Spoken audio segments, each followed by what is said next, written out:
Politics is a profession filled with people that are a little past their prime. Joe Biden couldn't choke down a piece of pizza without having a constitutional crisis this last week.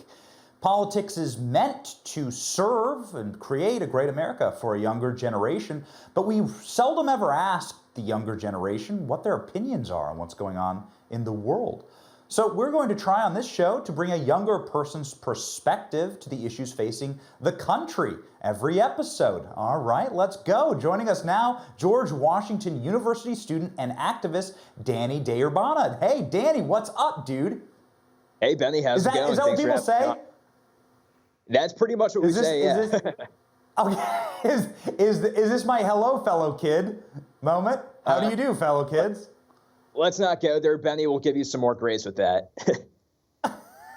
I am the meme now. All right, so we see here in Washington rule essentially by a man who is, again, a little past his expiration date. We have been watching the difficulties of Joe Biden on the world stage. He seems to be bungling his way towards World War III and will probably cause it by just accidentally saying the wrong thing about Vladimir Putin's hair product or what have you. What do young people think about Joe Biden, his leadership? You're a college student right now. You must hear a lot about it. Right. Well, to begin with, we're not told what to think. We kind of think for ourselves, as opposed to Biden that has his tough Putin talking points. Well, I, too, came prepared with my tough Biden talking points. And listen, things are bad. Things are bad. And so as Biden stumbles around in Europe and dribbles up applesauce, Americans are paying record high gas prices at the pump. And in fact, the only thing higher than gas prices right now are Hunter Biden looking for Parmesan somewhere to smoke. Inflation's hitting record highs, and Americans are feeling that at the grocery store, at restaurants, and Americans are tightening up their purse strings, except Joe Biden, which, by the way, just proposed increasing government spending and increasing your taxes. So that's always good. His poll numbers are tanking.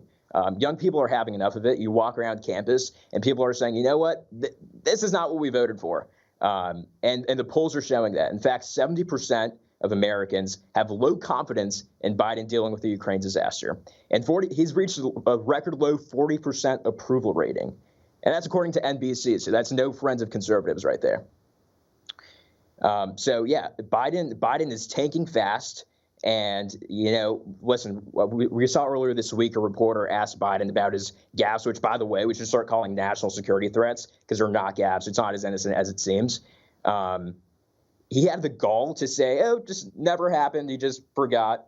Well, he better start remembering things because it looks like the Durham probe and the Hunter Biden probe are heating up.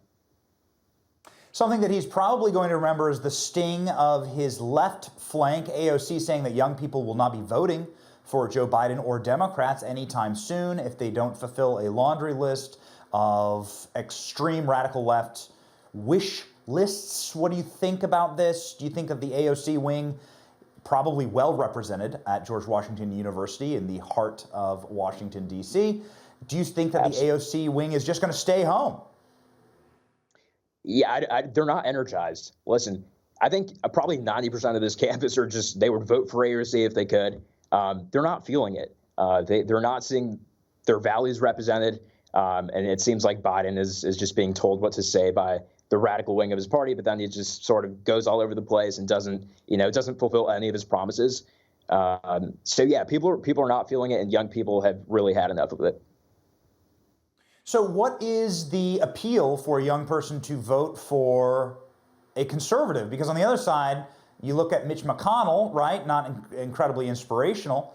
Then, I mean, you know, I guess you have Ron DeSantis. You have a lot of young people actually on the center right that are heroes. You have your Candace Owens, your Charlie Kirks. What is attracting a young person on your campus to vote a specific way or direction? Well, it's simple. Actually, young people are very engaged into culture. And it's something that conservatives almost gave up for a long time. We never really engaged in those battles. But you see people like Candace Owens, Charlie Kirk, they're really engaging in that culture battle, and it's gauging people's interest. And you see it on campus. We table for Turning Point every week, and you see people come up. They're excited. They're ready to go.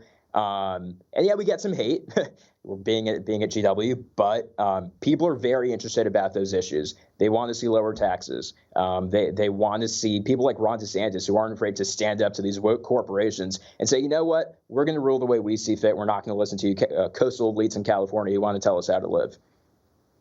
Yeah, I mean, listen, you're talked down to so much. How old are you, Danny? 19. 19. You get nothing but corporate propaganda, talked down to and trying to be programmed. It's got to be just unnerving. It's got to be mind-boggling and annoying every single day, the amount of screeching that happens towards your generation, man. They really want to go after you. Let me see your Biden card one more time. My tough Biden talking points, and I can't myself, believe it or not. Amazing. All right. Hey, thanks, Danny, for joining the program. Thanks, Benny. Appreciate it.